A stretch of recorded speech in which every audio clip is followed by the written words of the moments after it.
Un Ciencia Podcast. ¿Qué es la realidad y cómo podemos entenderla? En contra de lo que nos dicta nuestro sentido común, la realidad no es un hecho dado, brindado por los sentidos, sino que necesita del lenguaje, el discurso y la cultura para poder articularse como una realidad propiamente humana.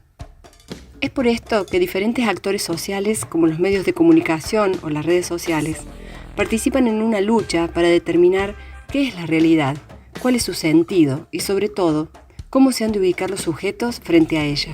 En el caso de la pandemia, circulan diferentes relatos de sentidos opuestos. ¿Qué posibilidades habilitan estos relatos para transitar este momento histórico y cómo impactan en la historia individual de las personas? En Un Ciencia Podcast estamos con Alexis Morales, profesor de la Cátedra de Psicoanálisis de la Facultad de Psicología de la Universidad Nacional de Córdoba. Y queremos preguntarte, Alexis, primero que nada, ¿podríamos definir la diferencia entre realidad y relato? Bueno, hay como una forma clásica de pensar, más acorde al sentido común, que es pensar que la realidad es un hecho dado, un hecho perceptivo, lo que aprendemos directamente por la vía de los sentidos, y después está el relato, la ficción, la ideología, también el sueño y la fantasía. Y estos aparecen como dos términos antinómicos. Ahora bien, si uno toma esta estructura y pone de un lado, por ejemplo, cierta concepción política, supongamos el kirchnerismo, y del otro lado, ya sea de la realidad o de la fantasía, de acuerdo a las preferencias de uno, por ejemplo a Clarín, o ponga de un lado el feminismo y de otro lado los que se le oponen al feminismo, y así, digamos, alternativamente uno vaya ubicando del lado de la realidad o la fantasía diferentes opciones políticas o sociales, y uno un día decide de alguna manera despertarse de su sueño ideológico, tomando la referencia de Matrix, toma la pastilla roja y se despierta, se daría cuenta que lo único que ha hecho es cambiar de un relato a otro.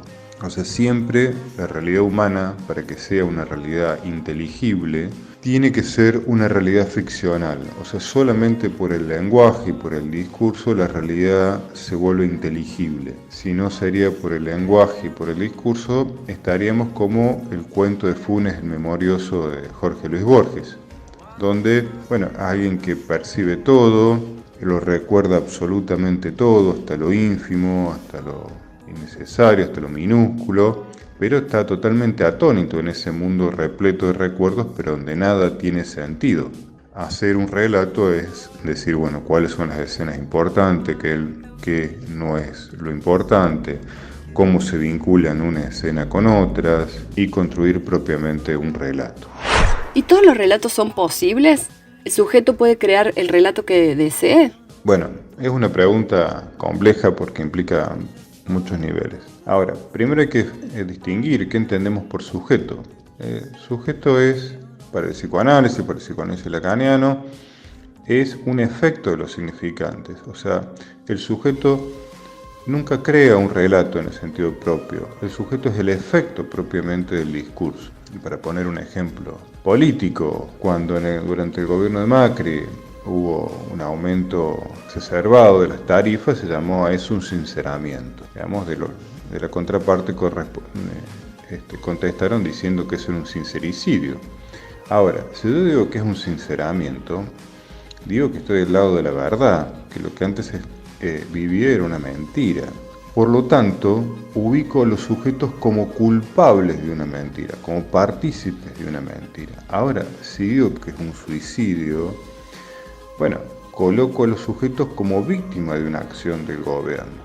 Ahí son los relatos que se hacen sobre un mismo hecho los que crean los sujetos, o ubican, si se quiere, los sujetos en determinada posición. Entonces, una primera respuesta es el relato que crea el sujeto y no viceversa. Por supuesto que en un plano, si se quiere, yoico, los sujetos intentan acomodar más o menos sus relatos a sus intereses. Pero no es ese un relato realmente efectivo, no es eso lo que determina un sujeto a nivel individual y un sujeto a nivel social. Y por supuesto, decir, como decíamos en la pregunta anterior, que la realidad solamente se puede construir como un relato, solamente se vuelve inteligible humanamente como un relato, no implica decir que vale cualquier cosa. No implica decir que yo puedo decir cualquier cosa y cualquier cosa vale, porque aún los relatos ficcionales, tienen una estructura que les es propia, tienen leyes que les son propias, y eso hace que sean relatos coherentes o incoherentes, por ejemplo, ¿no? ¿Y qué pasa con la parte de la realidad que no entra en ese relato? Esa pregunta es una pregunta muy interesante y se vincula íntimamente con la anterior. ¿Qué pasa cuando los sujetos dejan de lado ciertas cuestiones en torno, digamos, como que no la hacen parte de su relato, no la hacen parte de su realidad? ¿Qué pasa con eso?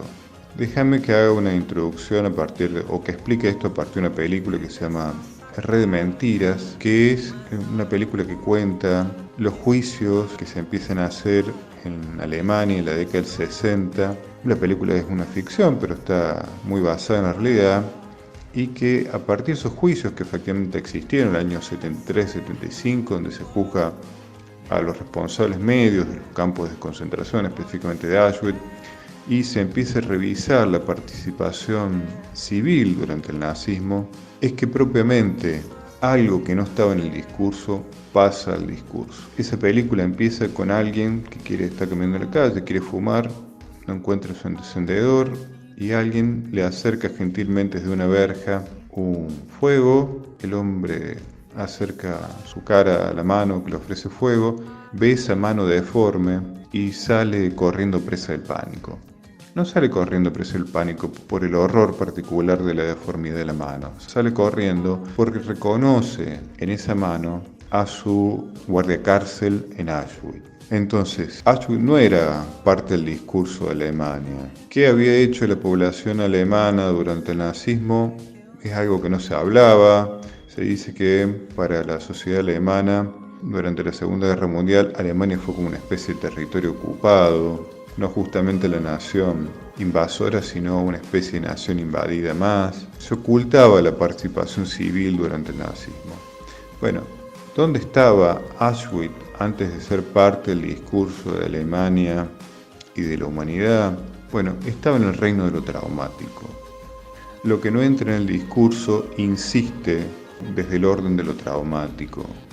Y es interesante en esto de las referencias fílmicas, por ejemplo, porque muchas de las películas de fantasmas, las películas de, podemos llamarlas de terror psicológico, están estructuradas de este modo. Hay, por ejemplo, sexto sentido. Hay algo que no ha entrado en el discurso social y el fantasma aparece como una forma de buscar justicia, como una forma de hacer entrar un hecho traumático dentro del campo de lo social. Por ejemplo, en sexto sentido, el niño que ve los fantasmas ve el fantasma de una niña. Esta niña le cuenta que su madrastra la ha asesinado y el niño va y revela pruebas contundentes que permiten encarcelar a la madrastra. Bueno, una vez que esto sucede, el fantasma se pacifica. Bueno, hay muchas películas que nos hablan de esto propiamente, que es negado en el relato social y que insiste por entrar desde el campo de lo traumático. ¿Qué podemos decir desde esta perspectiva sobre los relatos acerca de la pandemia? Primero, habría que decir que vivimos en una época de la fake news, de la posverdad y de la infodemia. Y que la pandemia cae justamente en este contexto, en torno a los relatos y a lo que es la información en general. Y bueno, con respecto a las fake news ha habido siempre. Las armas de destrucción masiva de Saddam Hussein son un buen ejemplo de ello. Pero ahora con la tecnología, en mi opinión, lo que ha pasado es que se ha democratizado, para decirlo así, la posibilidad de producir fake news. Cualquiera con un teléfono celular, con un canal de YouTube, puede difundir información falsa. Falsa o verdadera, pero también, por cierto, falsa. Ahora, con la posverdad me parece que pasa una cosa más compleja, porque la posverdad no implica simplemente que haya alguien que puede mentir y de otro lado alguien inocentemente escuchar y creer de su buena fe lo que se le está diciendo, sino que, a mi parecer, implica que quien escucha ya no le interesa si lo que está escuchando es verdadero o no, ¿no? En todo caso prevalece en la cuestión de los afectos que eso que me está contando me genera, pero ya no si es cierto o no, ¿no? Se ve cómo ciertos medios pueden difundir información que después rápidamente descartada por errónea, pero eso no parece mellar para nada la credibilidad de esos medios. Medios o periodistas, tampoco en este sentido lo mismo. Un periodista, su capital es su credibilidad, pero muchas veces esa credibilidad es mellada y eso no parece que lo afecte al periodista en lo más mínimo para seguir difundiendo información como si todo lo que hubiera dicho anteriormente fuera 100% cierto.